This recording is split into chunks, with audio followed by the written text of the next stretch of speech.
किताब श्री गुरु ग्रंथ साहिब का इलाही संदेश। लेखक डॉक्टर दविंदर सिंह सेखों। भाग पंजवां।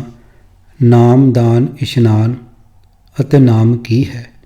आवाज़ भाई गुरजंट सिंह रूपोवाली। वाहिगुरु जी का खालसा वाहिगुरु जी की फतेह। नाम की है। भाई कश्मीर सिंह दे डेरे वड्डी गिणती विच संगत जुड़ी बैठी है ਅਤੇ ਸਾਰੇ ਭਾਈ ਦਲੀਪ ਸਿੰਘ ਦੀ ਬੜੀ ਬੇਸਬਰੀ ਨਾਲ ਉਡੀਕ ਕਰ ਰਹੇ ਹਨ। ਉਂਝ ਤਾਂ ਹਰ ਰੋਜ਼ ਹੀ ਉਹ ਕਿਸੇ ਜ਼ਰੂਰੀ ਵਿਸ਼ੇ 'ਤੇ ਹੀ ਗੱਲ ਕਰਦੇ ਹਨ, ਪਰ ਅੱਜ ਦੇ ਵਿਸ਼ੇ ਵਿੱਚ ਲੋਕਾਂ ਦੀ ਜ਼ਿਆਦਾ ਦਿਲਚਸਪੀ ਹੈ। ਉਹਨਾਂ ਨੂੰ ਪਤਾ ਹੈ ਕਿ ਅੱਜ ਭਾਈ ਸਾਹਿਬ ਨੇ ਬਹੁਤ ਹੀ ਮਹੱਤਵਪੂਰਨ ਵਿਸ਼ੇ ਨਾਮ 'ਤੇ ਵਿਚਾਰ ਕਰਨੀ ਹੈ। ਥੋੜ੍ਹੀ ਦੇਰ ਵਿੱਚ ਭਾਈ ਦਲੀਪ ਸਿੰਘ ਵੀ ਮੰਚ 'ਤੇ ਪਹੁੰਚ ਗਏ ਅਤੇ ਉਹਨਾਂ ਨੇ ਆਉਂਦਿਆਂ ਹੀ ਵੱਡੀ ਸਾਰੀ ਮੁਸਕਾਨ ਨਾਲ ਸਭ ਨੂੰ ਸਤਿਗੁਰਾਂ ਦੀ ਬਖਸ਼ੀ ਹੋਈ ਫਤਿਹ ਵਾਹਿਗੁਰੂ ਜੀ ਕਾ ਖਾਲਸਾ ਵਾਹਿਗੁਰੂ ਜੀ ਕੀ ਫਤਿਹ ਬੁਲਾ ਕੇ ਸਭ ਦਾ ਸਵਾਗਤ ਕੀਤਾ। ਸੰਗਤ ਨੇ ਵੀ ਪੂਰੇ ਜੋਸ਼ ਨਾਲ ਫਤਿਹ ਦਾ ਉੱਤਰ ਦਿੱਤਾ। ਜਦ ਸਾਰੇ ਆਪੋ ਆਪਣੇ ਥਾਵਾਂ 'ਤੇ ਸੱਜ ਬੈਠੇ ਤਾਂ ਭਾਈ ਸਾਹਿਬ ਨੇ ਨਾਮ ਬਾਰੇ ਆਪਣਾ ਵਿਖਿਆਨ ਸ਼ੁਰੂ ਕੀਤਾ। ਕੱਲ੍ਹ ਅਸੀਂ ਇਹ ਗੁਰਮਤਾ ਕੀਤਾ ਸੀ ਕਿ ਅੱਜ ਨਾਮ ਬਾਰੇ ਵਿਚਾਰ ਕੀਤੀ ਜਾਵੇਗੀ, ਸੋ ਅਸੀਂ ਉਹੀ ਵਿਸ਼ਾ ਜਾਰੀ ਰੱਖਾਂਗੇ। ਭਾਈ ਸਾਹਿਬ ਨੇ ਸੰਗਤ ਨੂੰ ਯਾਦ ਕਰਾਇਆ। ਸਧਾਰਨ ਤੌਰ 'ਤੇ ਨਾਮ ਦਾ ਭਾਵ ਤਾਂ ਕਿਸੇ ਵਸਤੂ ਦੇ ਨਾਮ ਤੋਂ ਹੁੰਦਾ ਹੈ, ਜਿਵੇਂ ਕਿਸੇ ਮਨੁੱਖ, ਪਦਾਰਥ, ਦਰਿਆ, ਪਿੰਡ ਆਦਿ ਦਾ ਨਾਮ। ਇਸੇ ਤਰ੍ਹਾਂ ਸ੍ਰੀ ਗੁਰੂ ਗ੍ਰੰਥ ਸਾਹਿਬ ਵਿੱਚ ਵਾਹਿਗੁਰੂ ਲਈ ਵੀ 60 ਦੇ ਲਗਭਗ ਵੱਖ-ਵੱਖ ਨਾਮ ਵਰਤੇ ਗਏ ਹਨ, ਜਿਨ੍ਹਾਂ ਵਿੱਚੋਂ ਰਾਮ ਸਭ ਤੋਂ ਵੱਧ ਵਾਰ ਵਰਤਿਆ ਗਿਆ ਹੈ, ਜਿਸ ਦਾ ਭਾਵ ਹੈ ਰਮਿਆ, ਸਮਾਇਆ ਹੋਇਆ ਜਾਂ ਹਰ ਥਾਂ ਹਾਜ਼ਰ। ਕੁਝ ਹੋਰ ਨਾਮ ਜਿਵੇਂ ਕਿ ਕਰਤਾਰ, ਅਕਾਲ ਪੁਰਖ, ਪ੍ਰਭੂ, ਪਰਮਾਤਮਾ, ਮੋਹਨ, ਨਿਰੰਜਨ, ਨਾਥ, ਕ੍ਰਿਸ਼ਨ, ਵਾਸਦੇਵ, ਮੁਰਾਰੀ, ਬਨਵਾਰੀ, ਦਮੋਦਰ, ਬੀਠੁਲ, ਠਾਕੁਰ, ਅੱਲਾ, ਈਸ਼ਵਰ, ਸਾਰੰਗਪਾਣ, ਰਿਸ਼ੀਕੇਸ਼, ਦਈ ਕਾਫੀ ਵਾਰ ਵਰਤੇ ਗਏ ਹਨ। ਪਰ ਜਿਵੇਂ ਕਿ ਅਗਲੇ ਕੁਝ ਸ਼ਬਦਾਂ ਤੋਂ ਸਪਸ਼ਟ ਹੋ ਜਾਵੇਗਾ, ਜਿੱਥੇ ਨਾਮ ਨੂੰ ਕਰਤੇ ਵਜੋਂ ਵਰਤਿਆ ਗਿਆ ਹੈ, ਉੱਥੇ ਇਸ ਦਾ ਭਾਵ ਵਾਹਿਗੁਰੂ ਦੀ ਹਸਤੀ ਜਾਂ ਵਾਹਿਗੁਰੂ ਹੀ ਹੈ। ਏਕ ਓੰਕਾਰ ਸਤਿ ਨਾਮ ਕਰਤਾ ਪੁਰਖ ਨਿਰਭਉ ਨਿਰਵੈਰ ਅਕਾਲ ਮੂਰਤ ਅਜੂਨੀ ਸੈਭੰ ਗੁਰ ਪ੍ਰਸਾਦ ਵਿੱਚ ਸਤਿ ਨਾਮ ਦਾ ਭਾਵ ਹੈ ਕਿ ਅਕਾਲ ਪੁਰਖ ਦੀ ਹਸਤੀ ਸਦਾ ਕਾਇਮ ਰਹਿਣ ਵਾਲੀ ਹੈ। ਨਾਮ ਕੇ ਧਾਰੇ ਸਗਲੇ ਜੰਤ ਨਾਮ ਕੇ ਧਾਰੇ ਖੰਡ ਬ੍ਰਹਿਮੰਡ।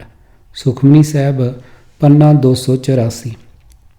ਸਪਸ਼ਟ ਹੈ ਇੱਥੇ ਵੀ ਨਾਮ ਦਾ ਭਾਵ ਵਾਹਿਗੁਰੂ ਦੀ ਹਸਤੀ ਜਾਂ ਅਕਾਲ ਪੁਰਖ ਆਪ ਹੀ ਹੈ। ਗੁਪਤਾ ਨਾਮ ਵਰਤੇ ਵਿੱਚ ਕਲਯੁਗ ਘਟ ਘਟ ਹਰ ਭਰਪੂਰ ਰਹਿਆ। ਨਾਮ ਰਤਨ ਤਿਨਾ ਹਿਰਦੇ ਪ੍ਰਗਟਿਆ ਜੋ ਗੁਰ ਸ਼ਰਨਾਈ ਭਜ ਪਿਆ। ਪ੍ਰਭਾਤੀ ਮਹੱਲਾ ਤੀਜਾ ਪੰਨਾ 1334। ਇਸ ਪਾਵਨ ਸ਼ਬਦ ਵਿੱਚ ਫਿਰ ਨਾਮ ਦਾ ਭਾਵ ਵਾਹਿਗੁਰੂ ਦੀ ਹਸਤੀ ਹੀ ਹੈ। ਤੇਰਾ ਕੀਤਾ ਜਾਤੋ ਨਾਹੀ ਮੈਨੂੰ ਜੋਗ ਕੀ ਤੋਈ। ਨਾਨਕ ਨਾਮ ਮਿਲੇ ਤਾਂ ਜੀਵਾਂ ਤਨ ਮਨ ਥੀਵੇ ਹਰਿਆ।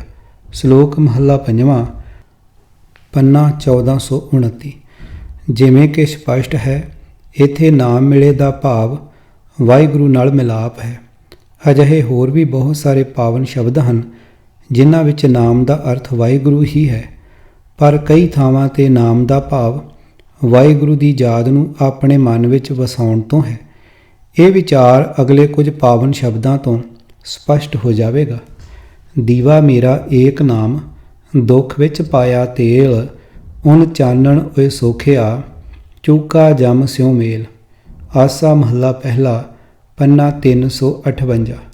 ਅਰਥ ਹੈ ਭਾਈ, ਮੇਰੇ ਵਾਸਤੇ ਪ੍ਰਭੂ ਦਾ ਨਾਮ ਹਿਰਦੇ ਵਿੱਚ ਵਸਾਉਣਾ ਹੀ ਦੀਵਾ ਹੈ, ਜਿਹੜਾ ਮੇਰਾ ਆਤਮਿਕ ਜੀਵਨ ਰੁਸ਼ਨਾਉਂਦਾ ਹੈ।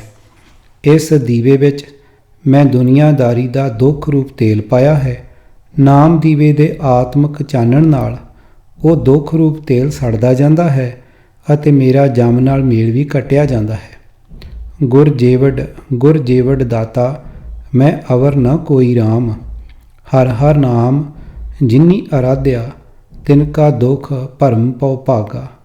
ਸੇਵਕ ਭਾਏ ਮਿਲੇ ਵਡਭਾਗੀ, ਜਿਨ ਗੁਰ ਚਰਨੀ ਮਨ ਲਾਗਾ। ਵਡਹੰਸ ਮਹੱਲਾ ਚੌਥਾ, ਛੰਤ ਪੰਨਾ 572। ਅਰਥ, ਹੇ ਪ੍ਰਭੂ, ਮੇਰੇ ਵਾਸਤੇ ਗੁਰੂ ਜਿੱਡਾ ਵੱਡਾ ਦਾਨੀ ਹੋਰ ਕੋਈ ਨਹੀਂ। ਜਿਨ੍ਹਾਂ ਵਿਡਭਾਗੀਆਂ ਨੇ ਪ੍ਰਭੂ ਦਾ ਨਾਮ ਆਰਾਧਿਆ ਹੈ, ਹਿਰਦੇ ਵਿੱਚ ਵਸਾਇਆ ਹੈ, ਉਹਨਾਂ ਦੇ ਦੁੱਖ ਭਟਕਣਾ, ਸੰਸਾਰੀ ਡਰ ਮੁੱਕ ਜਾਂਦੇ ਹਨ। ਜਿਨ੍ਹਾਂ ਨੇ ਸ਼ਰਧਾ ਭਾਵਨਾ ਨਾਲ ਗੁਰੂ ਚਰਨਾਂ ਵਿੱਚ ਮਨ ਜੋੜਿਆ ਹੈ, ਉਹਨਾਂ ਨੂੰ ਪ੍ਰਭੂ ਮਿਲ ਪਿਆ। ਮੇਰੇ ਹੀਅਰੈ ਰਤਨ ਨਾਮ ਹਰ ਬਸਿਆ, ਗੁਰ ਹਾਥ ਧਰਿਓ ਮੇਰਾ ਮਾਥਾ। ਜਨਮ ਜਨਮ ਕੇ ਕਿਲ ਬਿਖ ਦੁਖ ਉਤਰੇ, ਗੁਰ ਨਾਮ ਦਿਓ ਰਿਨ ਲਾਥਾ। ਜੈਤਸਰੀ ਮਹੱਲਾ ਚੌਥਾ, ਪੰਨਾ 696। ਅਰਥ, ਹੇ ਭਾਈ, ਗੁਰੂ ਨੇ ਮੇਰੇ ਸਿਰ 'ਤੇ ਮਿਹਰ ਭਰਿਆ ਹੱਥ ਰੱਖਿਆ ਹੈ, ਜਿਸ ਦੇ ਸਦਕਾ ਅਨਮੋਲ ਰਤਨ ਵਰਗਾ ਵਾਹਿਗੁਰੂ ਦਾ ਨਾਮ ਮੇਰੇ ਹਿਰਦੇ ਵਿੱਚ ਵਸ ਗਿਆ ਹੈ। ਗੁਰੂ ਵੱਲੋਂ ਮੇਰੇ 'ਤੇ ਨਾਮ ਦੀ ਬਖਸ਼ਿਸ਼ ਹੋਣ ਕਰਕੇ ਮੇਰੇ ਸਿਰ ਤੋਂ ਜਨਮ ਜਨਮਾਂਤਰਾਂ ਦੇ ਪਾਪ ਅਤੇ ਵਿਕਾਰਾਂ ਦੇ ਸਾਰੇ ਕਰਜ਼ੇ ਉਤਰ ਗਏ ਹਨ। ਸਫਲ ਜਨਮ ਮੋਕੋ ਗੁਰ ਕੀਨਾ, ਦੁਖ ਬਿਸਾਰ ਸੁਖ ਅੰਤਰ ਲੀਨਾ। ਗਿਆਨ ਅੰਜਨ ਮੋਕੋ ਗੁਰ ਦੀਨਾ, ਰਾਮ ਨਾਮ ਬਿਨ ਜੀਵਨ ਮਨ ਹੀਨਾ। ਬਿਲਾਵਲ ਨਾਮਦੇਵ ਜੀ, ਪੰਨਾ 857 ਅਤੇ 58। ਅਰਥ, ਹੈ ਭਾਈ, ਪ੍ਰਭੂ ਦਾ ਨਾਮ ਹਿਰਦੇ ਵਿੱਚ ਵਸਾਉਣ ਤੋਂ ਬਿਨਾਂ ਜੀਵਨ ਅਤੇ ਮਨ ਦੋਵੇਂ ਅਧੂਰੇ ਹਨ। ਪਰ ਗੁਰੂ ਨੇ ਕਿਰਪਾ ਕਰਕੇ ਮੈਨੂੰ ਵਾਹਿਗੁਰੂ ਦਾ ਗਿਆਨ ਰੂਪ ਸੁਰਮਾ ਦੇ ਦਿੱਤਾ ਹੈ, ਜਿਸ ਕਾਰਨ ਮੇਰਾ ਜਨਮ ਸਫਲ ਹੋ ਗਿਆ ਹੈ ਅਤੇ ਮੇਰੇ ਦੁੱਖ ਦੂਰ ਹੋ ਗਏ ਹਨ। ਹੁਣ ਮੇਰੇ ਅੰਦਰ ਸੁੱਖ ਵਸ ਗਿਆ ਹੈ। ਰੇ ਮਨ, ਓਟ ਲਿਹੁ ਹਰ ਨਾਮਾ, ਜਾ ਕੈ ਸਿਮਰਨ ਦੁਰਮਤ ਨਾਸੈ। ਪਾਹਵੇਂ ਪਦ ਨਿਰਬਾਨਾ ਰਹਾਉ। ਵਡਭਾਗੀ ਤਿਹ ਜਨ ਕੋ ਜਾਨੋ, ਜੋ ਹਰ ਕੇ ਗੁਣ ਗਾਵੈ। ਜਨਮ ਜਨਮ ਕੇ ਪਾਪ ਖੋਏ ਕੈ, ਫੋਨ ਬੈਕੁੰਠ ਸਿਧਾਵੈ। ਰਾਮ ਕਲੀ ਮਹੱਲਾ ਨਾਮਾ, ਪੰਨਾ 901 ਅਤੇ 2। ਅਰਥ, ਇਹ ਮੇਰੇ ਮਨ, ਤੂੰ ਵਾਹਿਗੁਰੂ ਦੇ ਨਾਮ ਦਾ ਆਸਰਾ ਲੈ, ਜਿਸ ਦੇ ਸਿਮਰਨ ਨਾਲ ਤੇਰੀ ਭੈੜੀ ਮੱਤ ਦੂਰ ਹੋ ਜਾਵੇ ਅਤੇ ਤੈਨੂੰ ਉਹ ਆਤਮਿਕ ਦਰਜਾ ਪ੍ਰਾਪਤ ਹੋ ਜਾਵੇ ਜਿੱਥੇ ਮਾਇਆ ਆਪਣਾ ਪ੍ਰਭਾਵ ਨਹੀਂ ਪਾ ਸਕਦੀ। ਉਹ ਮਨੁੱਖ ਵਡਭਾਗੀ ਹੈ ਜੋ ਵਾਹਿਗੁਰੂ ਦੇ ਗੁਣ ਗਾਉਂਦਾ ਹੈ, ਜਿਸ ਸਦਕਾ ਉਸ ਦੇ ਜਨਮ ਮਰਨ ਦੇ ਪਾਪ ਧੁੱਪ ਜਾਂਦੇ ਹਨ ਅਤੇ ਉਸ ਨੂੰ ਸਵਰਗ ਦੀ ਪ੍ਰਾਪਤੀ ਹੁੰਦੀ ਹੈ। ਅਜਿਹੇ ਹੋਰ ਬੇਅੰਤ ਸ਼ਬਦ ਹਨ ਜਿਹੜੇ ਇਹ ਸਪਸ਼ਟ ਕਰਦੇ ਹਨ ਕਿ ਨਾਮ ਦਾ ਅੰਤਰੀਵ ਭਾਵ ਵਾਹਿਗੁਰੂ ਨੂੰ ਸਿਮਰਨਾ ਅਤੇ ਹਿਰਦੇ ਵਿੱਚ ਵਸਾਉਣਾ ਹੀ ਹੈ। ਅਜੇ ਤੱਕ ਕਿਸੇ ਵੀਰ ਜਾਂ ਭੈਣ ਦਾ ਕੋਈ ਸਵਾਲ ਹੋਵੇ, ਭਾਈ ਦਲੀਪ ਸਿੰਘ ਨੇ ਦਾੜਾ ਸਵਾਰਦਿਆਂ ਪਿਆਰ ਨਾਲ ਪੁੱਛਿਆ, ਭਾਈ ਸਾਹਿਬ, ਵਾਹਿਗੁਰੂ ਨੂੰ ਮਨ ਵਿੱਚ ਵਸਾਉਣਾ ਕਿਵੇਂ ਹੈ? ਮੈਂ ਹਰ ਰੋਜ਼ ਪਾਠ ਵੀ ਕਰਦਾ ਹਾਂ, ਪਰ ਮੈਨੂੰ ਆਤਮਿਕ ਅਵਸਥਾ ਵਿੱਚ ਕੌਡੀ ਭਰ ਫਰਕ ਵੀ ਮਹਿਸੂਸ ਨਹੀਂ ਹੁੰਦਾ ਕਿ ਪਾਠ ਕਰਨ ਦੀ ਕੋਈ ਵਿਸ਼ੇਸ਼ ਵਿਧੀ ਹੈ ਜਿਸ ਨਾਲ ਵਾਹਿਗੁਰੂ ਤੁਹਾਡੇ ਮਨ ਵਿੱਚ ਵਸ ਸਕੇ। ਭਾਈ ਭੁਪਿੰਦਰ ਸਿੰਘ ਨੇ ਆਪਣੀ ਔਕੜ ਦਾ ਹੱਲ ਜਾਣਨਾ ਚਾਹਿਆ। ਨਾਮ ਨੂੰ ਮਨ ਵਿੱਚ ਵਸਾਉਣਾ ਕਿਵੇਂ? ਇਹ ਇੱਕ ਅਤ ਮਹੱਤਵਪੂਰਨ ਸਵਾਲ ਹੈ ਭਾਈ ਸਾਹਿਬ, ਜੋ ਤੁਹਾਡੇ ਇਕੱਲਿਆਂ ਦਾ ਨਹੀਂ। ਮੈਂ ਤੁਹਾਡਾ ਧੰਨਵਾਦੀ ਹਾਂ ਜਿਨ੍ਹਾਂ ਨੇ ਇਹ ਸਵਾਲ ਪੁੱਛ ਕੇ ਸਾਨੂੰ ਸਾਰਿਆਂ ਨੂੰ ਇਹ ਅਵਸਰ ਦਿੱਤਾ ਹੈ ਕਿ ਅਸੀਂ ਇਸ ਬਾਰੇ ਵਿਚਾਰ ਸਾਂਝੇ ਕਰ ਸਕੀਏ। ਭਾਈ ਦਲੀਪ ਸਿੰਘ ਨੂੰ ਸਵਾਲ ਪਸੰਦ ਆਇਆ। ਸਾਧ ਸੰਗਤ ਜੀ, ਤੁਸੀਂ ਸਾਰਿਆਂ ਨੇ ਇਹ ਗੱਲ ਸੁਣੀ ਹੋਣੀ ਹੈ ਕਿ ਜਦ ਕਿਸੇ ਨੇ ਇੱਕ ਭੁੱਖੇ ਆਦਮੀ ਨੂੰ ਪੁੱਛਿਆ ਕਿ 2 ਅਤੇ 2 ਕਿੰਨੇ ਹੁੰਦੇ ਹਨ, ਤਾਂ ਭੁੱਖੇ ਦਾ ਉੱਤਰ ਸੀ 4 ਰੋਟੀਆਂ। ਉਸ ਨੂੰ ਇੰਨੀ ਭੁੱਖ ਲੱਗੀ ਹੋਈ ਸੀ ਕਿ ਉਹ ਰੋਟੀ ਤੋਂ ਬਿਨਾਂ ਕੁਝ ਹੋਰ ਸੋਚ ਹੀ ਨਹੀਂ ਸਕਦਾ ਸੀ। ਇਸੇ ਤਰ੍ਹਾਂ ਆਮ ਗੱਲਬਾਤ ਕਰਦੇ ਸਮੇਂ ਵੀ ਤੁਸੀਂ ਨੋਟ ਕੀਤਾ ਹੋਣਾ ਕਿ ਗੱਲਬਾਤ ਦਾ ਵਿਸ਼ਾ ਭਾਵੇਂ ਕੋਈ ਵੀ ਸ਼ੁਰੂ ਕਰੀਏ, ਵੱਖੋ-ਵੱਖ ਕਿੱਤਿਆਂ ਦੇ ਲੋਕ ਗੱਲਬਾਤ ਨੂੰ ਮੋੜ ਘੋੜ ਕੇ ਆਪਣੇ ਨਿੱਜੀ ਕਿੱਤੇ ਵੱਲ ਲੈ ਹੀ ਆਉਂਦੇ ਹਨ। ਇੱਕ ਵਪਾਰੀ ਦਾ ਧਿਆਨ ਜ਼ਿਆਦਾਤਰ ਚੀਜ਼ਾਂ ਦੇ ਭਾਵਾਂ ਬਾਰੇ ਹੀ ਰਹਿੰਦਾ ਹੈ। ਇੱਕ ਕਿਸਾਨ ਅਣਜਾਣੇ ਹੀ ਫਸਲਵਾੜੀ ਬਾਰੇ ਗੱਲਬਾਤ ਕਰਕੇ ਖੁਸ਼ ਹੁੰਦਾ ਹੈ ਅਤੇ ਇੱਕ ਪੁਲਿਸੀਆ ਜੁਰਮ ਬਾਰੇ ਹੀ ਗੱਲਬਾਤ ਕਰੇਗਾ। ਇਹਨਾਂ ਵਿਸ਼ਿਆਂ ਬਾਰੇ ਗੱਲਬਾਤ ਕਰਨ ਲਈ ਉਹਨਾਂ ਨੂੰ ਨਾ ਕਿਸੇ ਖਾਸ ਸਮੇਂ ਦੀ ਲੋੜ ਹੁੰਦੀ ਹੈ ਅਤੇ ਨਾ ਹੀ ਕੋਈ ਤਿਆਰੀ ਕਰਨ ਦੀ ਲੋੜ ਪੈਂਦੀ ਹੈ। ਆਪੋ ਆਪਣੇ ਕਿੱਤੇ ਉਹਨਾਂ ਦੇ ਮਨਾਂ ਵਿੱਚ ਡੂੰਘੀ ਥਾਂ ਬਣਾਈ ਬੈਠੇ ਹੁੰਦੇ ਹਨ। ਮਨਾਂ ਵਿੱਚ ਵਸੇ ਹੁੰਦੇ ਹਨ ਅਤੇ ਇਹਨਾਂ ਨੂੰ ਮਨਾਂ ਵਿੱਚ ਵਸਾਉਣ ਲਈ ਉਹ ਕੋਈ ਖਾਸ ਸਮਾਂ ਕੱਢ ਕੇ ਕਿਸੇ ਖਾਸ ਥਾਂ 'ਤੇ ਬਹਿ ਕੇ ਕੋਈ ਵਿਸ਼ੇਸ਼ ਕੋਸ਼ਿਸ਼ ਨਹੀਂ ਕਰਦੇ। ਇਹ ਸਭ ਕੁਝ ਆਪਣੇ ਆਪ ਹੀ ਹੋਈ ਜਾਂਦਾ ਹੈ। ਇੱਕ ਸੱਜ ਵਿਆਹੀ ਮੁਟਿਆਰ ਆਪਣੇ ਪਤੀ ਨੂੰ ਯਾਦ ਕਰਨ ਲਈ ਕਿਸੇ ਨਿਵੇਕਲੀ ਥਾਂ 'ਤੇ ਜਾ ਕੇ ਨਹੀਂ ਬਹਿੰਦੀ, ਉਹ ਉਸ ਨੂੰ ਹਰ ਕੰਮ ਕਰਦਿਆਂ ਯਾਦ ਰੱਖਦੀ ਹੈ। ਇਸੇ ਤਰ੍ਹਾਂ ਇੱਕ ਮਾਂ ਕਿਤੇ ਦੂਰ ਗਏ ਆਪਣੇ ਪੁੱਤ ਨੂੰ ਯਾਦ ਕਰਨ ਲਈ ਕੋਈ ਖਾਸ ਸਮਾਂ ਨਹੀਂ ਉਡੀਕਦੀ, ਉਹ ਉਸ ਨੂੰ ਉੱਠਦਿਆਂ ਬਹਿੰਦਿਆਂ ਕੰਮ ਕਰਦਿਆਂ ਹਰ ਸਮੇਂ ਯਾਦ ਰੱਖਦੀ ਹੈ। ਬਸ ਵਾਹਿਗੁਰੂ ਨੂੰ ਹੀ ਅਸਾਂ ਇਸੇ ਤਰ੍ਹਾਂ ਆਪਣੇ ਮਨਾਂ ਵਿੱਚ ਵਸਾਉਣਾ ਹੈ ਕਿ ਉਹ ਹਰ ਸਮੇਂ ਉੱਠਦਿਆਂ ਬਹਿੰਦਿਆਂ ਖਾਂਦਿਆਂ ਪੀਂਦਿਆਂ ਸਾਨੂੰ ਯਾਦ ਰਹੇ। ਵਾਹਿਗੁਰੂ ਦੀ ਇਸੇ ਨਿਰੰਤਰ ਯਾਦ ਨੂੰ ਹੀ ਨਾਮ ਮਨ ਵਿੱਚ ਵਸਾਉਣਾ ਕਹਿੰਦੇ ਹਨ। ਪਾਠ ਕਰਨ ਦੀ ਕੋਈ ਉਚੇਚੀ ਵਿਧੀ ਨਹੀਂ, ਪਰ ਵਾਹਿਗੁਰੂ ਨੂੰ ਮਨ ਵਿੱਚ ਵਸਾਉਣ ਤੋਂ ਪਹਿਲਾਂ ਇਹ ਬਹੁਤ ਜ਼ਰੂਰੀ ਹੈ ਕਿ ਵਾਹਿਗੁਰੂ ਵਾਸਤੇ ਸਾਡੇ ਦਿਲ ਵਿੱਚ ਪਿਆਰ ਜਾਗੇ। ਵਾਹਿਗੁਰੂ ਵਾਸਤੇ ਪਿਆਰ ਗੁਰਬਾਣੀ ਰਾਹੀਂ ਹੀ ਬਣੇਗਾ। ਹੁਣ ਵਾਹਿਗੁਰੂ ਅਤੇ ਗੁਰਬਾਣੀ ਵਾਸਤੇ ਪਿਆਰ ਪੈਦਾ ਕਰਨ ਲਈ ਸਭ ਤੋਂ ਪਹਿਲਾਂ ਲੋੜ ਹੈ ਕਿ ਬਾਣੀ ਦੇ ਰਚਨਹਾਰ ਗੁਰੂ ਸਾਹਿਬਾਨ ਵਾਸਤੇ ਸਾਡੇ ਦਿਲ ਵਿੱਚ ਪਿਆਰ ਜਾਗੇ। ਇਸ ਕੰਮ ਵਾਸਤੇ ਉਸ ਸੰਗਤ ਦੀ ਲੋੜ ਹੈ ਜਿੱਥੇ ਗੁਰੂ ਸਾਹਿਬਾਨ ਦੇ ਜੀਵਨ ਬਾਰੇ ਵਿਚਾਰ ਹੁੰਦੀ ਹੋਵੇ ਅਤੇ ਜਿੱਥੇ ਉਹਨਾਂ ਦੀਆਂ ਸਮੁੱਚੀ ਮਨੁੱਖਤਾ ਦੇ ਭਲੇ ਵਾਸਤੇ ਕੀਤੇ ਹੋਏ ਕੰਮ ਅਤੇ ਮਨੁੱਖਤਾ ਦੇ ਭਲੇ ਲਈ ਦਿੱਤੀਆਂ ਕੁਰਬਾਨੀਆਂ ਬਾਰੇ ਜਾਣਕਾਰੀ ਦਿੱਤੀ ਜਾਂਦੀ ਹੋਵੇ।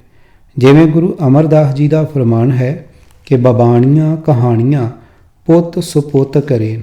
ਗੁਰੂ ਸਾਹਿਬ ਬਾਰੇ ਕਥਾ ਕਹਾਣੀਆਂ ਸਾਡੇ ਮਨਾਂ ਵਿੱਚ ਉਹਨਾਂ ਪ੍ਰਤੀ ਅਤੇ ਫਿਰ ਪਾਵਨ ਗੁਰਬਾਣੀ ਪ੍ਰਤੀ ਪਿਆਰ ਅਤੇ ਸ਼ਰਧਾ ਪੈਦਾ ਕਰਦੀਆਂ ਹਨ। ਇੱਕ ਵਾਰ ਤੁਹਾਡਾ ਗੁਰਬਾਣੀ ਪ੍ਰਤੀ ਪਿਆਰ ਅਤੇ ਸ਼ਰਧਾ ਪ੍ਰਪੱਕ ਹੋ ਗਈ ਤਾਂ ਨਾਮ ਜਪਣ ਦਾ ਕਠਿਨ ਕੰਮ ਸੌਖਾ ਹੋ ਜਾਂਦਾ ਹੈ। ਗੁਰਬਾਣੀ ਰਾਹੀਂ ਹੀ ਅਸੀਂ ਵਾਹਿਗੁਰੂ ਨੂੰ ਹਿਰਦੇ ਵਿੱਚ ਵਸਾਉਣਾ ਹੈ ਅਤੇ ਜਿਸ ਦਾ ਆਰੰਭ ਹੈ ਰਸਨਾ ਨਾਲ ਗੁਰਬਾਣੀ ਦਾ ਮਨ ਜੋੜ ਕੇ ਪਾਠ ਕਰਨਾ। ਪਾਠ ਕਰਦੇ ਸਮੇਂ ਗੁਰਬਾਣੀ ਦੇ ਭਾਵ ਅਰਥ ਵੱਲ ਧਿਆਨ ਦੇਣਾ ਬਹੁਤ ਜ਼ਰੂਰੀ ਹੈ, ਕਿਉਂਕਿ ਅਰਥਾਂ ਵੱਲ ਧਿਆਨ ਦੇਣ ਨਾਲ ਤੁਹਾਡੇ ਮਨ ਦੀ ਇਕਾਗਰਤਾ ਬਣਦੀ ਹੈ, ਨਹੀਂ ਤਾਂ ਚੰਚਲ ਮਨ ਹਰ ਪਾਸੇ ਦੌੜਦਾ ਰਹਿੰਦਾ ਹੈ। ਜਿੰਨਾ ਚਿਰ ਮਨ ਇਕਾਗਰ ਨਾ ਹੋਵੇ ਉਨਾ ਚਿਰ ਗੁਰਬਾਣੀ ਤੁਹਾਡੇ ਮਨ ਵਿੱਚ ਉਤਰੇਗੀ ਨਹੀਂ। ਇਸ ਤੋਂ ਪਹਿਲਾਂ ਕਿ ਮੈਂ ਆਪਣਾ ਵਖਿਆਨ ਜਾਰੀ ਰੱਖਾਂ, ਕਿਸੇ ਵੀਰ ਜਾਂ ਭੈਣ ਦਾ ਕੋਈ ਪ੍ਰਸ਼ਨ ਹੋਵੇ। ਭਾਈ ਦਲੀਪ ਸਿੰਘ ਨੇ ਪਾਣੀ ਦੇ ਘੁੱਟ ਭਰਦਿਆਂ ਪੁੱਛਿਆ, ਮਨ ਨੂੰ ਇਕਾਗਰ ਕਿਵੇਂ ਕਰਨਾ? ਭਾਈ ਸਾਹਿਬ, ਮੈਂ ਬੜੀ ਕੋਸ਼ਿਸ਼ ਕਰਦੀ ਹਾਂ ਕਿ ਪਾਠ ਕਰਦਿਆਂ ਮੇਰਾ ਮਨ ਗੁਰਬਾਣੀ ਵਿੱਚ ਜੁੜੇ, ਪਰ ਇਹ ਭੱਜਾ ਹੀ ਫਿਰਦਾ ਹੈ। ਇਸ ਨੂੰ ਇਕਾਗਰ ਕਰਨ ਦੀ ਕੀ ਵਿਧੀ ਹੈ? ਕੁਝ ਲੋਕ ਕਹਿੰਦੇ ਹਨ ਕਿ ਯੋਗਾ ਕਰਨ ਨਾਲ ਇਕਾਗਰਤਾ ਬਣਦੀ ਹੈ। ਕੀ ਇਹ ਠੀਕ ਹੈ? ਬੀਬੀ ਪ੍ਰਕਾਸ਼ ਕੌਰ ਨੇ ਆਪਣੀ ਮੁਸ਼ਕਲ ਦੱਸੀ। ਤੁਹਾਡਾ ਸਵਾਲ ਬਹੁਤ ਹੀ ਵਧੀਆ ਬੀਬੀ ਜੀ। ਕੁਦਰਤ ਵੱਲੋਂ ਹੀ ਮਨ ਦਾ ਸੁਭਾਅ ਚੰਚਲ ਹੈ ਅਤੇ ਇਹ ਟਿਕਦਾ ਨਹੀਂ। ਜਿਵੇਂ ਗੁਰਬਾਣੀ ਵਿੱਚ ਲਿਖਿਆ ਹੈ, ਇਹ ਹਰ ਪਲ ਦਸਾਂ ਹੀ ਦਿਸ਼ਾਵਾਂ ਵਿੱਚ ਭਟਕਦਾ ਰਹਿੰਦਾ ਹੈ। ਯੋਗਾ ਆਦਿ ਨਾਲ ਇਹ ਮਨ ਕੁਝ ਇਕਾਗਰਤਾ ਤਾਂ ਫੜ ਲੈਂਦਾ ਹੈ, ਪਰ ਵਾਹਿਗੁਰੂ ਨਾਲ ਨਹੀਂ ਜੁੜਦਾ, ਜੋ ਕਿ ਇੱਕ ਸਿੱਖ ਦਾ ਅਸਲ ਮਨੋਰਥ ਹੈ। ਮਜ਼ੇਦਾਰ ਗੱਲ ਇਹ ਹੈ ਕਿ ਭਾਵੇਂ ਇਹ ਬਹੁਤ ਲੰਮੀ ਅਤੇ ਕਠਿਨ ਵਿਧੀ ਅਤੇ ਤਪੱਸਿਆ ਹੈ, ਪਰ ਇਹ ਮਨ ਵਸ ਵੀ ਗੁਰਬਾਣੀ ਰਾਹੀਂ ਹੀ ਆਉਂਦਾ ਹੈ। ਤੁਸੀਂ ਪਾਠ ਕਰਨਾ ਸ਼ੁਰੂ ਕਰੋ ਅਤੇ ਮਨ ਨੂੰ ਗੁਰਬਾਣੀ ਦੇ ਅਰਥਾਂ 'ਤੇ ਟਿਕਾਓ। ਮਨ ਆਪਣੇ ਸੁਭਾਅ ਅਨੁਸਾਰ ਘੜੀ ਮੁੜੀ ਉਖੜੇਗਾ। ਇਸ ਨੂੰ ਘੇਰ ਘੇਰ ਕੇ ਵਾਪਸ ਲਿਆਓ। ਇਹੀ ਤੁਹਾਡੀ ਘਾਲਣਾ ਹੈ। ਇਸ ਤਰ੍ਹਾਂ ਲਗਾਤਾਰ ਘਾਲਣਾ ਘਾਲਦਿਆਂ ਆਖਰ ਮਨ ਕਾਬੂ ਆ ਹੀ ਜਾਂਦਾ ਹੈ ਅਤੇ ਤੁਹਾਡੀ ਘਾਲਣਾ ਸਫਲ ਹੁੰਦੀ ਹੈ। ਪਰ ਨਾਲ ਇਹ ਵੀ ਜ਼ਰੂਰੀ ਹੈ ਕਿ ਗੁਰਬਾਣੀ ਮੁਜਬ ਹੌਲੀ ਹੌਲੀ ਵਿਚਾਰਾਂ ਅਤੇ ਖਾਸ਼ਾਂ 'ਤੇ ਕਾਬੂ ਪਾਇਆ ਜਾਵੇ। ਜਿਉਂ-ਜਿਉਂ ਤੁਹਾਡਾ ਆਚਰਣ ਉੱਚਾ ਉੱਠੇਗਾ, ਤੁਹਾਡਾ ਮਨ ਆਪਣੇ ਆਪ ਕਾਬੂ ਵਿੱਚ ਆਉਂਦਾ ਜਾਵੇਗਾ। ਜਿਵੇਂ ਗੁਰੂ ਨਾਨਕ ਪਾਤਸ਼ਾਹ ਫਰਮਾਉਂਦੇ ਹਨ, ਭਰੀਐ ਮਤ ਪਾਪਾਂ ਕੈ ਸੰਗ, ਉਹ ਧੋਪੈ ਨਾਮੈ ਕੈ ਰੰਗ। ਮਨ ਦੇ ਪਾਪ ਕੇਵਲ ਗੁਰਬਾਣੀ ਨਾਲ ਹੀ ਧੁੱਪਦੇ ਹਨ ਅਤੇ ਇਹ ਕਾਬੂ ਵਿੱਚ ਆਉਂਦਾ ਹੈ। ਇਸ ਨੂੰ ਕਾਬੂ ਕਰਨ ਦੀ ਹੋਰ ਕੋਈ ਵਿਧੀ ਨਹੀਂ। ਆਓ ਇਸ ਸੰਬੰਧ ਵਿੱਚ ਕੁਝ ਪਾਵਨ ਸ਼ਬਦ ਸ਼ਰਵਣ ਕਰੀਏ। ਮਨ ਮੁਖ ਤੇ ਅਬ ਭਗਤ ਨ ਹੋਵਸ, ਹਉਮੈ ਪਚੈ ਦੀਵਾਨੇ, ਇਹ ਮਨੁ ਆਖਿਨ ਊਬ ਪਿਆਲੀ, ਜਬ ਲਗ ਸ਼ਬਦ ਨ ਜਾਣੇ। ਪ੍ਰਭਾਤੀ ਮਹੱਲਾ ਪਹਿਲਾ, ਪੰਨਾ 1345। ਅਰਥ, ਹੇ ਭਾਈ, ਮਨ ਮੁਖਾਂ ਪਾਸੋਂ ਚਿੱਤ ਦੀ ਇਕਾਗਰਤਾ ਨਾਲ ਪ੍ਰਭੂ ਦੀ ਭਗਤੀ ਨਹੀਂ ਹੋ ਸਕਦੀ, ਕਿਉਂਕਿ ਉਹ ਹਉਮੈ ਵਿੱਚ ਕਮਲੇ ਹੋ ਕੇ ਅੰਦਰ ਹੀ ਅੰਦਰ ਖੁਆਰ ਹੁੰਦੇ ਰਹਿੰਦੇ ਹਨ। ਜਦੋਂ ਤੱਕ ਮਨੁੱਖ ਗੁਰੂ ਦੇ ਸ਼ਬਦ ਨਾਲ ਸਾਂਝ ਨਹੀਂ ਪਾਉਂਦਾ, ਮਾਇਆ ਦੇ ਮੋਹ ਕਾਰਨ ਉਸ ਦਾ ਇਹ ਮਨ ਕਦੇ ਆਕਾਸ਼ ਵਿੱਚ ਜਾ ਪਹੁੰਚਦਾ ਹੈ ਅਤੇ ਕਦੇ ਪਤਾਲ ਵਿੱਚ ਜਾ ਡਿੱਗਦਾ ਹੈ। ਗੁਰ ਕੈ ਸ਼ਬਦ ਮਨ ਜੀਤਿਆ, ਗਤ ਮੁਕਤ ਘਰੇ ਮੈਂ ਪਾਏ, ਹਰ ਕਾ ਨਾਮ ਧਿਆਈਐ, ਸਤ ਸੰਗਤ ਮੇਲ ਮਿਲਾਏ। ਸ੍ਰੀ ਰਾਗ ਮਹੱਲਾ ਤੀਜਾ, ਪੰਨਾ 26। ਅਰਥ, ਹੈ ਭਾਈ, ਜਿਸ ਮਨੁੱਖ ਨੇ ਗੁਰੂ ਦੇ ਸ਼ਬਦ ਵਿੱਚ ਜੁੜ ਕੇ ਆਪਣੇ ਮਨ ਨੂੰ ਵਸ ਵਿੱਚ ਕਰ ਲਿਆ, ਉਹ ਗ੍ਰਸਥ ਵਿੱਚ ਰਹਿੰਦਿਆਂ ਹੀ ਉੱਚੀ ਆਤਮਿਕ ਅਵਸਥਾ ਪ੍ਰਾਪਤ ਕਰ ਲੈਂਦਾ ਹੈ ਅਤੇ ਵਿਕਾਰਾਂ ਤੋਂ ਖਲਾਸੀ ਪਾ ਲੈਂਦਾ ਹੈ। ਇਸ ਲਈ ਹੈ ਮਨ, ਸਾਧ ਸੰਗਤ ਵਿੱਚ ਬੈਠ ਕੇ ਪਰਮਾਤਮਾ ਦਾ ਨਾਮ ਸਿਮਰ। ਮਨ ਮੈਗਲ ਸਾਕਤ ਦੇਵਾਨਾ, ਬਨ ਖੰਡ ਮਾਇਆ ਮੂਹ ਹੈਰਾਨਾ, ਇਤ ਉਤ ਜਾਹੇ ਕਾਲ ਕੇ ਚਾਪੇ, ਗੁਰਮੁਖ ਖੋਜ ਲਹੈ ਘਰ ਆਪੇ। ਬਿਨ ਗੁਰ ਸ਼ਬਦੇ ਮਨ ਨਹੀਂ ਠੌਰਾ, ਸਿਮਰੋ RAM ਨਾਮ ਅਤ ਨਿਰਮਲ, ਅਵਰ ਤਿਆਗੋ ਹਉਮੈ ਕੌਰਾ ਰਹਾਓ। ਆਸਾ ਮਹੱਲਾ ਪਹਿਲਾ, ਪੰਨਾ 415।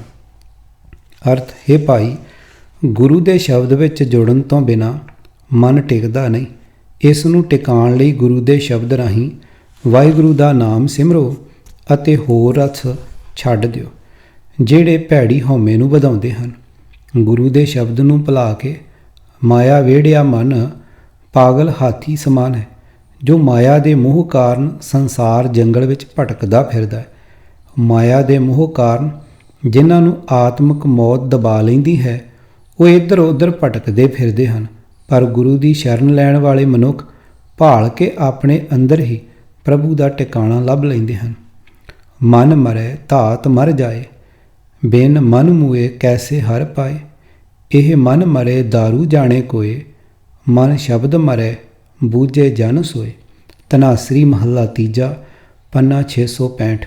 ਅਰਥ, ਹੈ ਭਾਈ, ਜਦ ਮਨੁੱਖ ਆਪਣੇ ਮਨ 'ਤੇ ਕਾਬੂ ਪਾ ਲੈਂਦਾ ਹੈ ਤਾਂ ਉਸ ਦੀ ਮਾਇਆ ਪਿੱਛੋਂ ਦੌੜ ਭੱਜ ਖਤਮ ਹੋ ਜਾਂਦੀ। ਜਿੰਨਾ ਚਿਰ ਮਨ ਮਾਇਆ ਵੱਲੋਂ ਨਹੀਂ ਮਰਦਾ ਪਰਤਦਾ, ਉਸ ਨੂੰ ਵਾਹਿਗੁਰੂ ਦੀ ਪ੍ਰਾਪਤੀ ਨਹੀਂ ਹੋ ਸਕਦੀ। ਪਰ ਇਸ ਮਨ ਨੂੰ ਮਾਰਨ ਕਾਬੂ ਪਾਉਣ ਦੀ ਦਵਾਈ ਕੋਈ ਵਿਰਲਾ ਹੀ ਜਾਣਦਾ ਹੈ। ਜਿਹੜਾ ਜਾਣਦਾ ਹੈ ਉਸ ਨੂੰ ਪਤਾ ਹੈ ਕਿ ਮਨ 'ਤੇ ਕਾਬੂ ਗੁਰੂ ਦੇ ਸ਼ਬਦ ਰਾਹੀਂ ਹੀ ਪਾਇਆ ਜਾ ਸਕਦਾ ਹੈ। ਮਾਈ ਮਨ ਮੇਰੋ ਬਸ ਨਾਹੀਂ, ਨਿਸ ਬਾਸਰ ਬਿਖਿਆਨ ਕੋ ਧਾਵਤ, ਕਿਹ ਬੇਦਰੋਕੋਂ ਤਾਂ ਹੀ ਰਹਾਓ। ਜਬ ਹੀ ਸ਼ਰਨ ਸਾਧ ਕੀ ਆਇਓ, ਦੁਰਮਤ ਸਗਲ ਬਿਨਾਸੀ, ਤਬ ਨਾਨਕ ਚੇਤਿਓ ਚਿੰਤਾ ਮਨ, ਕਾਟੀ ਜਮ ਕੀ ਫਾਸੀ। ਸੋਠ ਮਹੱਲਾ ਨਾਵਾਂ, ਪੰਨਾ 632 ਅਤੇ 33। ਅਰਥ, ਹੈ ਮੇਰੀ ਮਾਤਾ, ਮੇਰਾ ਇਹ ਮਨ ਮੇਰੇ ਵਾਸ ਵਿੱਚ ਨਹੀਂ ਅਤੇ ਰਾਤ ਦਿਨ ਵਿਸ਼ੇ ਭੋਗਣ ਦੀ ਦੌੜ ਭੱਜ ਵਿੱਚ ਲੱਗਾ ਰਹਿੰਦਾ ਹੈ। ਮੈਂ ਇਸ 'ਤੇ ਕਿਵੇਂ ਕਾਬੂ ਪਾਵਾਂ? ਪਰ ਹੁਣ ਸਮਝ ਪੈ ਗਈ ਹੈ ਕਿ ਜਦੋਂ ਜੀਵ ਗੁਰੂ ਦੀ ਸ਼ਰਨ ਲੈਂਦਾ ਹੈ ਤਾਂ ਉਸ ਦੀ ਸਾਰੀ ਭੈੜੀ ਮੱਤ ਦੂਰ ਹੋ ਜਾਂਦੀ ਹੈ ਅਤੇ ਮਨ ਕਾਬੂ ਵਿੱਚ ਆ ਜਾਂਦਾ ਹੈ। ਗੁਰੂ ਦੀ ਸ਼ਰਨ ਲੈ ਕੇ ਜਦੋਂ ਮਨੁੱਖ ਅਕਾਲ ਪੁਰਖ ਦਾ ਨਾਮ ਜਪਦਾ ਹੈ ਤਾਂ ਉਸ ਦੀ ਜਮ ਵਾਲੀ ਫਾਹੀ ਕੱਟੀ ਜਾਂਦੀ ਹੈ। ਮਨਮੁਖ ਮਨ ਅਜਿਤ ਹੈ, ਦੂਜੇ ਲੱਗੇ ਜਾਏ, ਗੁਰ ਪ੍ਰਸਾਦੀ ਭਉ ਭਇਆ, ਬੜ ਭਾਗ ਵਸਿਆ ਮਨ ਆਏ, ਭੈ ਪਿਆ ਮਨ ਵਸ ਹੋਵਾ, ਹਉਮੈ ਸ਼ਬਦ ਜਲਾਏ। ਮਹੱਲਾ ਤੀਜਾ, ਪੰਨਾ 644। ਅਰਥ, ਹੈ ਭਾਈ, ਮਨਮੁਖ ਦਾ ਮਨ ਬੇਕਾਬੂ ਹੁੰਦਾ ਹੈ ਕਿਉਂਕਿ ਮਾਇਆ ਵਿੱਚ ਹੀ ਖੁੱਭਿਆ ਰਹਿੰਦਾ ਹੈ। ਪਰ ਜਦੋਂ ਉਹ ਚੰਗੇ ਭਾਗਾਂ ਕਰਕੇ ਗੁਰੂ ਦੀ ਸ਼ਰਨ ਲੈਂਦਾ ਹੈ ਤਾਂ ਉਸ ਦੇ ਮਨ ਵਿੱਚ ਵਾਹਿਗੁਰੂ ਦਾ ਡਰ ਪੈਦਾ ਹੁੰਦਾ ਹੈ ਅਤੇ ਗੁਰੂ ਦੀ ਮਿਹਰ ਸਦਕਾ ਵਾਹਿਗੁਰੂ ਦਾ ਨਾਮ ਉਸ ਦੇ ਹਿਰਦੇ ਵਿੱਚ ਵਸ ਜਾਂਦਾ ਹੈ। ਵਾਹਿਗੁਰੂ ਦੇ ਨਿਰਮਲ ਡਰ ਕਰਕੇ ਗੁਰੂ ਦੇ ਸ਼ਬਦ ਦੀ ਰਾਹੀਂ ਉਸ ਦੀ ਹਉਮੈ ਮੁੱਕ ਜਾਂਦੀ ਹੈ ਅਤੇ ਉਸ ਦਾ ਮਨ ਕਾਬੂ ਵਿੱਚ ਆ ਜਾਂਦਾ ਹੈ। ਇਹਨਾਂ ਪਾਵਨ ਸ਼ਬਦਾਂ ਤੋਂ ਇਹ ਤਾਂ ਪੂਰੀ ਤਰ੍ਹਾਂ ਸਪਸ਼ਟ ਹੋ ਜਾਂਦਾ ਹੈ ਕਿ ਸ਼ਰਧਾ ਨਾਲ ਗੁਰਬਾਣੀ ਦਾ ਪਾਠ ਕਰਨ ਨਾਲ ਮਨ ਕਾਬੂ ਵਿੱਚ ਆ ਜਾਂਦਾ ਹੈ। ਪਰ ਇੱਕ ਵੱਡੀ ਸਮੱਸਿਆ ਇਹ ਹੈ ਕਿ ਜਿੰਨਾ ਚਿਰ ਤੁਹਾਡਾ ਮਨ ਵੈਰ ਵਿਰੋਧ, ਲੋਭ ਆਦਿ ਤੋਂ ਮੁਕਤ ਨਹੀਂ, ਉਨਾ ਚਿਰ ਤੁਹਾਡਾ ਗੁਰਬਾਣੀ ਨਾਲ ਪਿਆਰ ਵੀ ਨਹੀਂ ਬਣੇਗਾ ਅਤੇ ਨਾ ਹੀ ਮਨ ਦੀ ਇਕਾਗਰਤਾ ਹੋਵੇਗੀ। ਸੋ ਇਹ ਤੱਥ ਚੰਗੀ ਤਰ੍ਹਾਂ ਸਮਝਣ ਦੀ ਲੋੜ ਹੈ ਕਿ ਮਨ ਦੀ ਸਫਾਈ ਅਤੇ ਇਕਾਗਰਤਾ ਨਾਲ ਗੁਰਬਾਣੀ ਦਾ ਪਾਠ ਦੋਵੇਂ ਨਾਲ ਚੱਲਦੇ ਹਨ। ਮਨ ਦੀ ਸਫਾਈ ਗੁਰਬਾਣੀ ਦੇ ਪਾਠ ਰਾਹੀਂ ਹੀ ਹੋ ਸਕਦੀ ਹੈ ਅਤੇ ਮਨ ਦੀ ਇਕਾਗਰਤਾ ਉਸ ਦੀ ਸਫਾਈ ਨਾਲ ਹੀ ਹੋ ਸਕਦੀ ਹੈ। ਇਸ ਲਈ ਜ਼ਰੂਰੀ ਹੈ ਕਿ ਇਹਨਾਂ ਦੋਵਾਂ ਕਾਰਜਾਂ ਲਈ ਇੱਕੋ ਸਮੇਂ ਯਤਨ ਕੀਤਾ ਜਾਵੇ। ਇਹ ਕੰਮ ਕਠਿਨ ਜ਼ਰੂਰ ਹੈ ਪਰ ਅਸੰਭਵ ਨਹੀਂ। ਇਹੋ ਹੀ ਤਪੱਸਿਆ ਹੈ। ਮਨ ਨੇ ਵਿਸ਼ੇ ਵਿਕਾਰਾਂ ਪਿੱਛੇ ਦੌੜਨਾ ਹੀ ਦੌੜਨਾ, ਬਸ ਹਰ ਸਮੇਂ ਇਸ ਦੀ ਰਾਖੀ ਦੀ ਲੋੜ ਹੈ। ਇਸ ਨੂੰ ਭੈੜੇ ਪਾਸਿਓਂ ਵਰਜ ਕੇ ਰੱਖਣਾ। ਜਦ ਗੁਰਬਾਣੀ ਦੀ ਸਹਾਇਤਾ ਨਾਲ ਮਨ ਦੀ ਰਾਖੀ ਕਰਦਿਆਂ ਤੁਹਾਡੀ ਘਾਲ ਜਾਰੀ ਰਹੇਗੀ ਤਾਂ ਤੁਹਾਡੀ ਘਾਲ ਜ਼ਰੂਰ ਸਫਲ ਹੋਵੇਗੀ। ਜਿਵੇਂ ਮੈਂ ਹੁਣੇ ਕਹਿ ਕੇ ਹਟਿਆ ਹਾਂ, ਇਸ ਕੰਮ ਨੂੰ ਸਮਾਂ ਬਹੁਤ ਲੱਗੇਗਾ, ਪਰ ਘਬਰਾਉਣਾ ਨਹੀਂ ਅਤੇ ਦਿਲ ਨਹੀਂ ਛੱਡਣਾ। ਜਿੱਥੋਂ ਤੱਕ ਹੋ ਸਕੇ ਗੁਰਮੁਖਾਂ ਦੀ ਸੰਗਤ ਕਰੋ ਅਤੇ ਉਹਨਾਂ ਨਾਲ ਆਪਣੀਆਂ ਮੁਸ਼ਕਲਾਂ ਸਾਂਝੀਆਂ ਕਰੋ। ਉਹ ਤੁਹਾਨੂੰ ਸੇਧ ਦੇਣਗੇ ਅਤੇ ਹਰ ਸੰਭਵ ਸਹਾਇਤਾ ਕਰਨਗੇ। ਗੁਰਮੁਖਾਂ ਦੀ ਸੰਗਤ ਹੀ ਪਾਠਸ਼ਾਲਾ ਹੈ ਜਿੱਥੇ ਨਵੇਂ ਗੁਰਮੁਖ ਪੈਦਾ ਹੁੰਦੇ ਹਨ। ਭਾਈ ਦਲੀਪ ਸਿੰਘ ਨੇ ਸੰਗਤ ਵੱਲੋਂ ਕੋਈ ਸੰਭਵ ਸਵਾਲ ਪੁੱਛਣ ਲਈ ਆਪਣਾ ਵਖਿਆਨ ਰੋਕਿਆ ਅਤੇ ਪਾਣੀ ਦੇ ਕੁਝ ਘੁੱਟ ਭਰੇ। ਪਾਠ ਕਰਨ ਦਾ ਸਮਾਂ। ਅਜੇ ਤੱਕ ਆਪ ਜੀ ਵਿੱਚੋਂ ਕਿਸੇ ਦਾ ਕੋਈ ਸਵਾਲ ਹੋਵੇ? ਭਾਈ ਸਾਹਿਬ ਨੇ ਵੱਡੀ ਸਾਰੀ ਮੁਸਕਰਾਹਟ ਨਾਲ ਪੁੱਛਿਆ। ਭਾਈ ਸਾਹਿਬ, ਆਪ ਨੇ ਹਰ ਗੱਲ ਬਹੁਤ ਚੰਗੀ ਤਰ੍ਹਾਂ ਸਪਸ਼ਟ ਕਰ ਦਿੱਤੀ ਹੈ, ਪਰ ਜੇਕਰ ਕਿਸੇ ਕਾਰਨਵਸ ਕੋਈ ਜਣਾ ਤੜਕਸਾਰ ਪਾਠ ਨਾ ਕਰ ਸਕੇ ਤਾਂ ਉਸ ਨੂੰ ਕੀ ਕਰਨਾ ਚਾਹੀਦਾ ਹੈ? ਭਾਈ ਗੁਰਦੀਪ ਸਿੰਘ ਨੇ ਇਸ ਔਕੜ ਦਾ ਹੱਲ ਚਾਹਿਆ। ਭਾਈ ਸਾਹਿਬ, ਇਸ ਵਿੱਚ ਕੋਈ ਸ਼ੱਕ ਨਹੀਂ ਕਿ ਗੁਰਬਾਣੀ ਤੜਕਸਾਰ ਦੇ ਸਮੇਂ ਨੂੰ ਬਹੁਤ ਮਹਾਨਤਾ ਦਿੱਤੀ ਗਈ ਹੈ, ਕਿਉਂਕਿ ਇਸ ਵੇਲੇ ਵਾਤਾਵਰਣ ਬਿਲਕੁਲ ਸ਼ਾਂਤ ਹੁੰਦਾ ਹੈ ਅਤੇ ਨੀਂਦ ਲੈ ਲੈਣ ਕਰਕੇ ਮਨੁੱਖ ਦਾ ਸਰੀਰ ਵੀ ਥਕਾਵਟ ਰਹਿਤ ਹੁੰਦਾ ਹੈ। ਪਰ ਵਾਹਿਗੁਰੂ ਦੀ ਸਿਫਤ ਸਲਾਹ ਵਾਸਤੇ ਸਾਰੇ ਸਮੇਂ ਸ਼ੁਭ ਹੁੰਦੇ ਹਨ। ਅਸਲ ਵਿੱਚ ਸ਼ੁਭ ਸਮਾਂ ਹੈ ਹੀ ਉਦੋਂ ਜਦੋਂ ਤੁਸੀਂ ਵਾਹਿਗੁਰੂ ਨੂੰ ਯਾਦ ਕਰਦੇ ਹੋ। ਇਹਨਾਂ ਪਾਵਨ ਸ਼ਬਦਾਂ ਨੂੰ ਧਿਆਨ ਨਾਲ ਸੁਣੋ। ਸਭੇ ਰੁੱਤੀ ਚੰਗੀਆਂ, ਜਿਤ ਸੱਚੇ ਸਿਉ ਨੇਹ, ਸਾ ਧਨ ਕੰਤ ਪਛਾਣਿਆ, ਸੁਖ ਸੁਤੀ ਨਿਸ ਡੇਹ। ਮਾਰੂ ਮਹੱਲਾ ਪਹਿਲਾ, ਪੰਨਾ 1015। ਅਰਥ ਹੈ ਭਾਈ, ਜਿਸ ਰੁੱਤ ਸਮੇਂ ਵਿੱਚ ਵੀ ਤੁਸੀਂ ਵਾਹਿਗੁਰੂ ਨੂੰ ਪਿਆਰ ਨਾਲ ਯਾਦ ਕਰਦੇ ਹੋ, ਉਹੀ ਰੁੱਤ ਸਮਾਂ ਸ਼ੁਭ ਹੈ। ਜਿਹੜੀ ਜੀਵ ਇਸਤਰੀ ਨੇ ਪ੍ਰਭੂ ਪਤੀ ਨਾਲ ਸਾਂਝ ਪਾ ਲਈ, ਉਹਦੇ ਸਾਰੇ ਦਿਨ ਅਤੇ ਰਾਤ ਸੁੱਖ ਵਿੱਚ ਬਤੀਤ ਹੁੰਦੇ ਹਨ। ਨਾਨਕ ਸੋਈ ਦਿਨਸ ਸੁਹਾਵੜਾ, ਜਿਤ ਪ੍ਰਭ ਆਵੈ ਚਿਤ, ਜਿਤ ਦਿਨ ਵਿਸਰੈ ਪਾਰ ਬ੍ਰਹਮ, ਫਿਟ ਭਲੇਰੀ ਰੁੱਤ। ਸ਼ਲੋਕ ਮਹੱਲਾ ਪੰਜਵਾਂ, ਪੰਨਾ 318। ਅਰਥ ਹੈ ਨਾਨਕ, ਉਹੋ ਹੀ ਦਿਨ ਸਮਾਂ ਸੁਹਾਵਣਾ ਹੈ ਜਦੋਂ ਵਾਹਿਗੁਰੂ ਦੀ ਯਾਦ ਆਉਂਦੀ ਹੈ। ਪਰ ਹੈ ਨਾਨਕ, ਉਹ ਰੁੱਤ ਸਮਾਂ ਫਿਟਕਾਰਨਯੋਗ ਹੈ ਜਦੋਂ ਵਾਹਿਗੁਰੂ ਦੀ ਯਾਦ ਵਿਸਰ ਜਾਂਦੀ ਹੈ। ਜੇ ਵੇਲਾ ਵਕਤ ਵਿਚਾਰੀਐ ਤਾਂ ਕਿਤ ਵੇਲਾ ਭਗਤ ਹੋਏ, ਅਨ ਦਿਨ ਨਾਮੇ ਰਤਿਆਂ ਸੱਚੇ ਸੱਚੀ ਸੋਏ। ਇੱਕ ਤਿਲ ਪਿਆਰਾ ਵਿਸਰੈ, ਭਗਤ ਕਨੇਹੀ ਹੋਏ। ਸ੍ਰੀ ਰਾਗ ਮਹੱਲਾ ਤੀਜਾ, ਪੰਨਾ 35। ਅਰਥ ਹੈ ਭਾਈ, ਜੇ ਬੰਦਾ ਵਾਹਿਗੁਰੂ ਨੂੰ ਸਿਮਰਨ ਵਾਸਤੇ ਕਿਸੇ ਖਾਸ ਸਮੇਂ ਦੀ ਉਡੀਕ ਕਰਦਾ ਰਹੇ ਤਾਂ ਭਗਤੀ ਕਿਸ ਵੇਲੇ ਹੋਵੇਗੀ? ਕਿਉਂਕਿ ਜੇ ਪਿਆਰਾ ਵਾਹਿਗੁਰੂ ਇੱਕ ਪਲ ਲਈ ਵੀ ਵਿਸਰ ਜਾਵੇ ਤਾਂ ਉਹ ਕੋਈ ਭਗਤੀ ਨਹੀਂ। ਜਿਹੜਾ ਮਨੁੱਖ ਰਾਤ ਦਿਨ ਵਾਹਿਗੁਰੂ ਦੇ ਰੰਗ ਵਿੱਚ ਡੁੱਬਾ ਰਹਿੰਦਾ ਹੈ, ਉਹ ਵਾਹਿਗੁਰੂ ਦਾ ਹੀ ਰੂਪ ਹੋ ਜਾਂਦਾ ਹੈ ਅਤੇ ਉਸ ਦੀ ਸ਼ੋਭਾ ਅਟੱਲ ਹੋ ਜਾਂਦੀ ਹੈ। ਜਿਵੇਂ ਇਹਨਾਂ ਸ਼ਬਦਾਂ ਤੋਂ ਪੂਰੀ ਤਰ੍ਹਾਂ ਸਪਸ਼ਟ ਹੈ, ਰੱਬ ਨੂੰ ਤਾਂ ਹਰਦਮ ਯਾਦ ਰੱਖਣਾ ਚਾਹੀਦਾ ਹੈ ਅਤੇ ਉਸ ਨੂੰ ਸਿਮਰਨ ਵਾਸਤੇ ਕਿਸੇ ਖਾਸ ਸਮੇਂ ਦੀ ਲੋੜ ਨਹੀਂ। ਸ੍ਰੀ ਗੁਰੂ ਗ੍ਰੰਥ ਸਾਹਿਬ ਤਾਂ ਕਹਿੰਦੇ ਹਨ ਕਿ ਤੁਸੀਂ ਕੰਮ ਕਰਦਿਆਂ ਵੀ ਉਸ ਨੂੰ ਯਾਦ ਰੱਖ ਸਕਦੇ ਹੋ। ਭਗਤ ਤਰਲੋਚਨ ਜੀ ਪਰਥਾਏ, ਭਗਤ ਕਬੀਰ ਜੀ ਦਾ ਇਹ ਸ਼ਬਦ ਸਾਰਿਆਂ ਵਾਸਤੇ ਸਿੱਖਿਆਦਾਇਕ ਹੈ। ਨਾਮਾ ਕਹੇ ਤਿਲੋਚਨਾ, ਮੁਖ ਤੇ ਰਾਮ ਸੰਭਾਲ, ਹਾਥ ਪਾਉ ਕਰ ਕੰਮ ਸਭ, ਚੀਤ ਨਿਰੰਜਨ ਨਾਲ।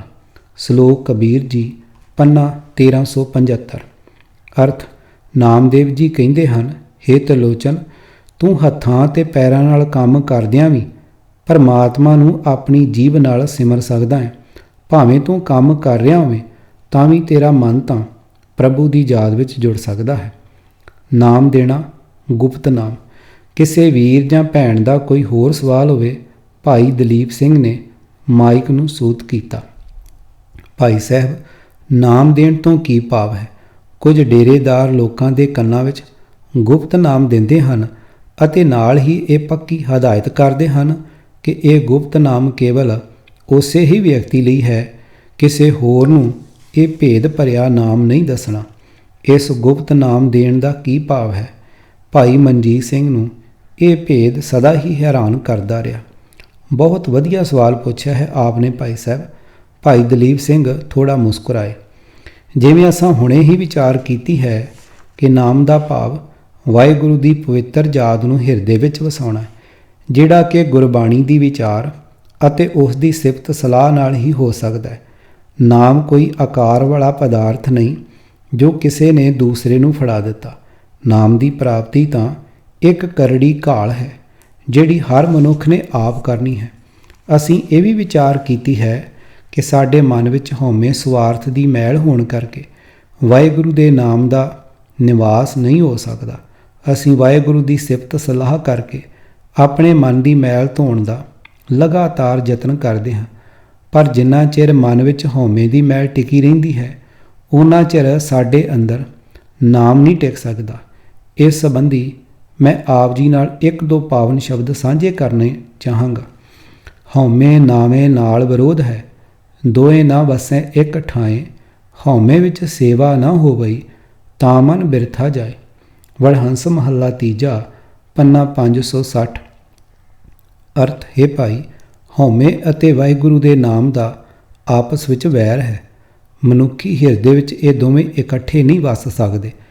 ਜਿੰਨਾ ਚਿਰ ਮਨ ਵਿੱਚ ਹਉਮੈ ਹੈ ਉਨਾ ਚਿਰ ਵਾਹਿਗੁਰੂ ਦੀ ਭਗਤੀ ਨਹੀਂ ਹੋ ਸਕਦੀ ਅਤੇ ਮਨ ਵਾਹਿਗੁਰੂ ਦੇ ਨਾਮ ਤੋਂ ਵਾਂਝਾ ਰਹਿੰਦਾ ਹੈ। ਧਨ ਪਿਰਕਾ ਇੱਕ ਹੀ ਸੰਗ ਵਾਸਾ, ਵਿੱਚ ਹਉਮੈ ਭੀਤ ਕਰਾਰੀ। ਗੁਰ ਪੂਰੇ ਹਉਮੈ ਭੀਤ ਤੋਰੀ, ਜਨ ਨਾਨਕ ਮਿਲੇ ਬਨਵਾਰੀ। ਮਲਾਰ ਮਹੱਲਾ ਪੰਜਵਾਂ, ਪੰਨਾ 1263। ਅਰਥ ਹੈ ਭਾਈ, ਉਂਝ ਤਾਂ ਜੀਵ ਇਸਤਰੀ ਅਤੇ ਪ੍ਰਭੂ ਪਤੀ ਦਾ ਇੱਕੋ ਹੀ ਹਿਰਦੇ ਵਿੱਚ ਵਾਸ ਹੈ, ਪਰ ਜੀਵ ਇਸਤਰੀ ਦੀ ਹਉਮੈ ਕਰਕੇ ਦੋਵਾਂ ਵਿੱਚ ਇੱਕ ਮੋਟੀ ਕੰਧ ਦਾ ਪਰਦਾ ਹੈ। ਪਰ ਜਿਸ ਮਨੁੱਖ ਅੰਦਰੋਂ ਗੁਰੂ ਨੇ ਹਉਮੈ ਦੀ ਇਹ ਕੰਧ ਡੇਗ ਦਿੱਤੀ, ਉਹ ਪ੍ਰਭੂ ਜੀ ਨੂੰ ਮਿਲ ਪਿਆ। ਬਸ ਨਾਮ ਅੰਦਰ ਵਸਾਉਣ ਲਈ ਇਹ ਹਉਮੈ ਦੀ ਕੰਧ ਤੋੜਨੀ ਜ਼ਰੂਰੀ ਹੈ। ਜਦ ਅਸੀਂ ਕਹਿੰਦੇ ਹਾਂ ਕਿ ਗੁਰੂ ਸਾਹਿਬ ਨੇ ਕਿਸੇ ਨੂੰ ਨਾਮ ਦੀ ਦਾਤ ਬਖਸ਼ੀ ਹੈ, ਤਾਂ ਉਸ ਦਾ ਭਾਵ ਇਹ ਹੈ ਕਿ ਸਮਰੱਥ ਗੁਰੂ ਨੇ ਉਸ ਦੇ ਸਿਰ 'ਤੇ ਮਿਹਰ ਭਰਿਆ ਹੱਥ ਰੱਖਿਆ ਹੈ, ਜਿਸ ਦੇ ਕਾਰਨ ਉਸ ਮਨੁੱਖ ਦੀ ਹਉਮੈ ਟੁੱਟ ਜਾਂਦੀ ਹੈ ਅਤੇ ਨਾਮ ਉਸ ਦੇ ਮਨ ਵਿੱਚ ਵਸ ਜਾਂਦਾ ਹੈ। ਪਰ ਇੱਥੇ ਇੱਕ ਗੱਲ ਸਮਝਣੀ ਬਹੁਤ ਜ਼ਰੂਰੀ ਹੈ ਕਿ ਹਉਮੈ ਦੀ ਕੰਧ ਤਾਂ ਹੀ ਡਿੱਗੇਗੀ ਜੇ ਮਨੁੱਖ ਲਗਾਤਾਰ ਵਾਹਿਗੁਰੂ ਦਾ ਨਾਮ ਸਿਮਰਨ ਕਰਦਾ ਰਹੇ ਅਤੇ ਸਮਰੱਥ ਗੁਰੂ ਆਪਣਾ ਮਿਹਰ ਭਰਿਆ ਹੱਥ ਰੱਖਦਾ ਵੀ ਉਸ ਦੇ ਸਿਰ 'ਤੇ ਹੀ ਹੈ, ਜਿਸ ਨੇ ਸੱਚੇ ਦਿਲੋਂ ਨਾਮ ਸਿਮਰਨ ਦੀ ਘਾਲਣਾ ਘਾਲੀ ਹੋਵੇ। ਜਿੱਥੋਂ ਤੱਕ ਕਿਸੇ ਦੇ ਕੰਨ ਵਿੱਚ ਗੁਪਤ ਨਾਮ ਦੇਣ ਦਾ ਸਬੰਧ ਹੈ, ਇਹ ਕੇਵਲ ਭੋਲੇ ਭਾਲੇ ਲੋਕਾਂ ਨੂੰ ਗੁੰਮਰਾਹ ਕਰਨ ਅਤੇ ਆਪਣੀ ਫੋਕੀ ਮਹੱਤਤਾ ਦਾ ਵਿਖਾਲਾ ਪਾਉਣ ਤੋਂ ਬਿਨਾਂ ਹੋਰ ਕੁਝ ਨਹੀਂ। ਇਸ ਨਾਲ ਨਾਮ ਦੇਣ ਵਾਲੇ ਦੀ ਹਉਮੈ ਹੀ ਵੱਧਦੀ ਹੈ। ਉਹ ਭਲਾਈ ਕਿਹੜੇ ਕੰਮ ਜਿਸ ਤੋਂ ਆਮ ਜਨਤਾ ਨੂੰ ਵਾਂਝਿਆ ਰੱਖਿਆ ਜਾਏ। ਸੋ ਗੁਰਮਤ ਅਨੁਸਾਰ ਗੁਪਤ ਨਾਮ ਦੇਣਾ ਇੱਕ ਗੁਨਾਹ ਹੈ, ਜਿਸ ਦਾ ਨਾਮ ਲੈਣ ਵਾਲੇ ਨੂੰ ਉੱਕਾ ਹੀ ਕੋਈ ਲਾਭ ਨਹੀਂ। ਭਾਈ ਦਲੀਪ ਸਿੰਘ ਨੇ ਆਪਣਾ ਵਖਿਆਨ ਸਮਾਪਤ ਕੀਤਾ। ਕੋਈ ਹੋਰ ਪ੍ਰਸ਼ਨ? ਭਾਈ ਸਾਹਿਬ ਨੇ ਪਾਣੀ ਦਾ ਘੁੱਟ ਭਰਿਆ। ਕਿਸੇ ਨੇ ਹੋਰ ਕੋਈ ਪ੍ਰਸ਼ਨ ਨਾ ਪੁੱਛਿਆ। ਭਾਈ ਕਸ਼ਮੀਰ ਸਿੰਘ ਨੇ ਭਾਈ ਦਲੀਪ ਸਿੰਘ ਦਾ ਡੂੰਘਾ ਧੰਨਵਾਦ ਕੀਤਾ ਤੇ ਨਾਲ ਹੀ ਸੰਗਤ ਦਾ ਵੀ। ਬੋਲੇ ਸੋ ਨਿਹਾਲ। ਸਤਿ ਸ੍ਰੀ ਅਕਾਲ ਦੇ ਬੁਲੰਦ ਜੈਕਾਰੇ ਨਾਲ ਅੱਜ ਦੀ ਧਾਰਮਿਕ ਸਭਾ ਸਮਾਪਤ ਕੀਤੀ ਗਈ। ਲੋਕ ਆਪਸ ਵਿੱਚ ਗੱਲਬਾਤ ਕਰਦੇ ਲੰਗਰ ਨੂੰ ਤੁਰ ਪਏ। ਕਿਤਾਬ ਸ੍ਰੀ ਗੁਰੂ ਗ੍ਰੰਥ ਸਾਹਿਬ ਦਾ ਇਲਾਹੀ ਸੰਦੇਸ਼, ਲੇਖਕ ਡਾਕਟਰ ਦਵਿੰਦਰ ਸਿੰਘ ਸੇਖੋਂ, ਭਾਗ ਪੰਜਵਾਂ, ਆਵਾਜ਼ ਗੁਰਜੰਟ ਸਿੰਘ ਰੂਪੋਵਾਲੀ। ਵਾਹਿਗੁਰੂ ਜੀ ਕਾ ਖਾਲਸਾ, ਵਾਹਿਗੁਰੂ ਜੀ ਕੀ ਫਤਿਹ।